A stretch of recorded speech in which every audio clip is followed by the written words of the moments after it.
Hi, my name is Cat, and welcome back to more Arknights. Let's start with stage 6. Let's look at the map.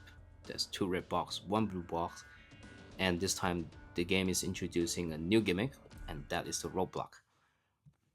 Now, the roadblock is a type of gimmick where I would say where the game gets really interesting because the game is no longer just showing the different enemy types and your enemy types and your operator types. Instead, the game can change based on the props or the gimmicks that the game will start provide to you, like the roadblock. Now, deploy a roadblock and you can start changing the enemy's route. So, what that means is that, as you can see, that there are 2 red boxes on the left side of the blue box. So by right, the enemies can take the shorter path to that blue box. If I were to deploy a red box right here, we can see that the enemy path is now forced to change their path to the remaining path to the blue box. So times like this, I would say that try to, rather than brute forcing the game, make good use of the gimmicks that the game is introducing to you, and the puzzles will be much simpler. Now, in any case, we'll start putting Fang down. Roadblocks are great whenever you want to change the game. I would say that this is one of the strongest gimmick that the game introduces. But before that, let's just have 12F to support Fang in terms of enemies. We'll be seeing the roadblock gimmicks a lot. I think even appears in one of the event stages. Can't remember a lot. This was many years ago. But regardless, I will always try to make good use of all of these advantages. So let's introduce Beagle. Now, Beagle is the better defender than Noir. So you can see that Beagle has a skill of defense plus 50%, her traits to block 3 enemies, and her talent is to have even more defense. So Beagle has 600 defense, Noir has 400, so this is Beagle is just better than Noir. It can't get simpler than that. So for that reason, we're just gonna start putting her down. I will be start replacing those 2 stars with 3 stars because it's probably best that I start introducing them. As the game starts getting harder, I have to phase out the 2 stars. Not that the 2 stars are useless, but we have to adapt to the stages. I probably have to start replacing 12F as well, because I think 12F is not. I think it's fine, but you never know. Okay, the 2 Jungmans are here, so I'm not too worried about that. We will see Beagle's defense in action.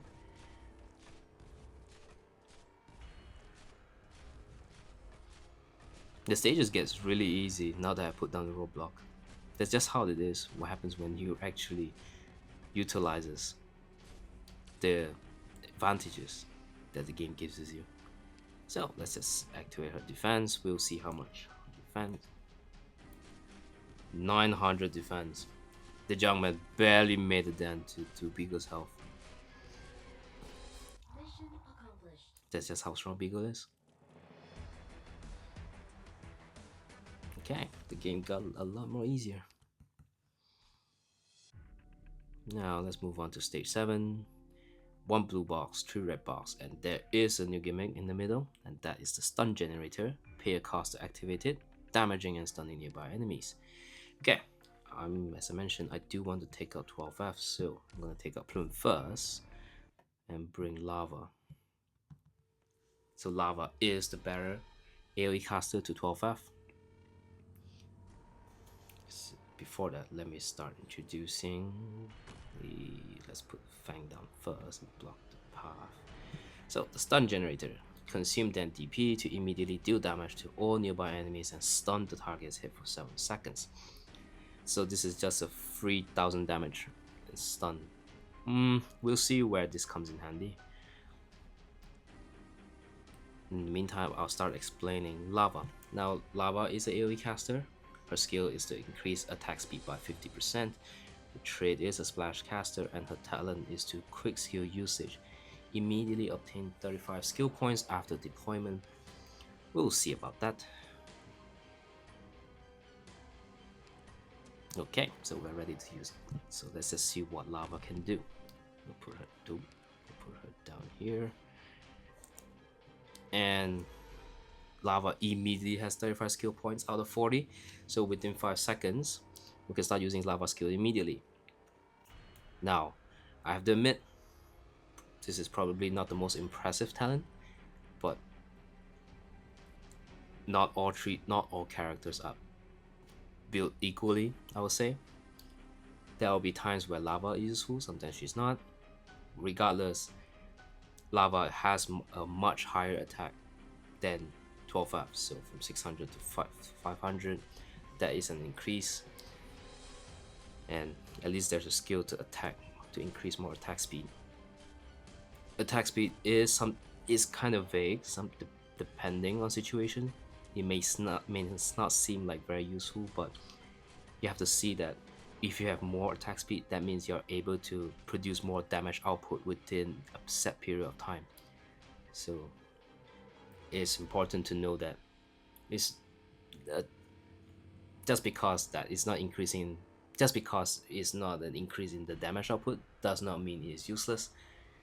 What that means is that Lava, as an AoE caster, she's just able to quickly wipe out the waves of enemy as fast as she can. That is just what that means. Regardless, I would like to deploy Hibiscus. I do not want the Lava to die here. Okay, so the trains of slugs are here. This is probably where we use the stun generator. We will wait until the final slug goes into the box. Now.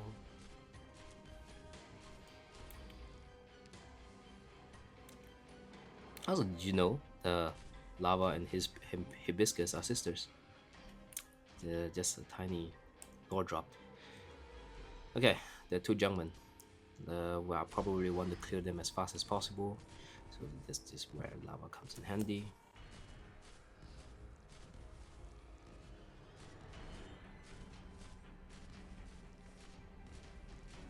Mission accomplished. Alright, mission accomplished. We got time, so let's move on to stage 8. Okay, so this is where the game introduces our first boss. If you were to read the story, our boss name is Crown Slayer, and the map is kind enough to show us her path and all the position that she'll be waiting. So she's gonna go to the blue box on top. I'll take that. I'll remember that. So I think I'll just start.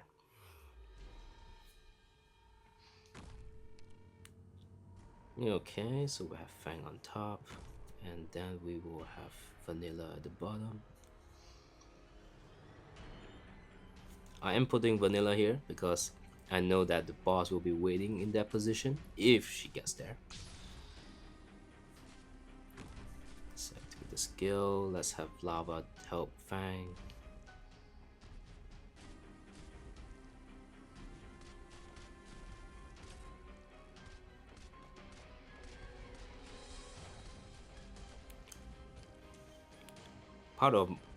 Part of me thinks that I might not be able to showcase the boss's ability because I am using a much higher level units than the game wants me to.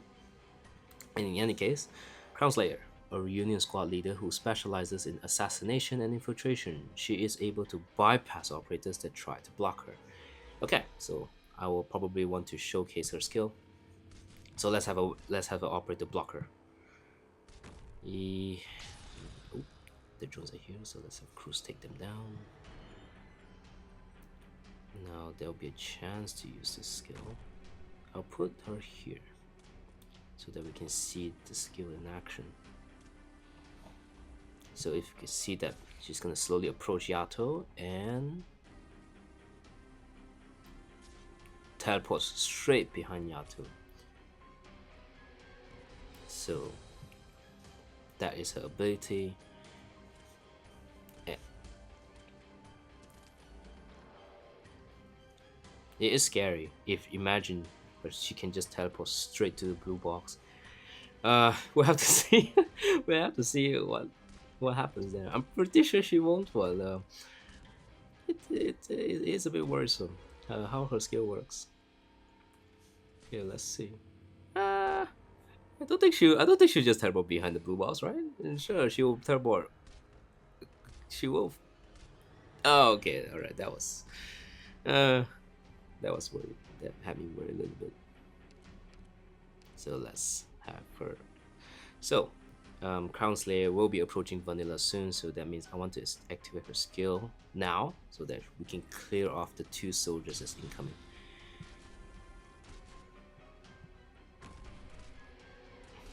And I'm gonna have a healer as well. Okay, we can see that Crown Slayer actually got blocked by Vanilla. So what that means is that Crown Slayer is not as powerful as she seems. Crown Slayer can get blocked. That's because she has a cooldown to her ability. Crown Slayer cannot re repeatedly use her bypassing skills continuously. So there's a strategy against this. Well, we'll see if we have the opportunity to do so. If Vanilla doesn't chop her down already.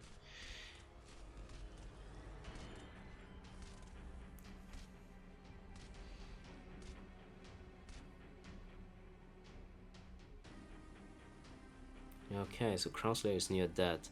Normally, I would say we just use the.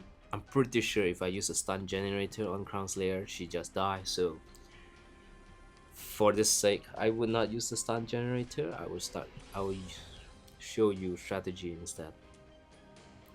Now, Crown Slayer is incoming. So what we will do is that since we know that Crown Slayer can bypass operators once, and once she enters the cooldown, we will trap her between Fang so that we can quickly activate Lava skill and just quickly annihilate her. So by that, we're gonna have Yato face here instead. So we're gonna see our strategy in action. We're gonna bait and trap Crown Slayer.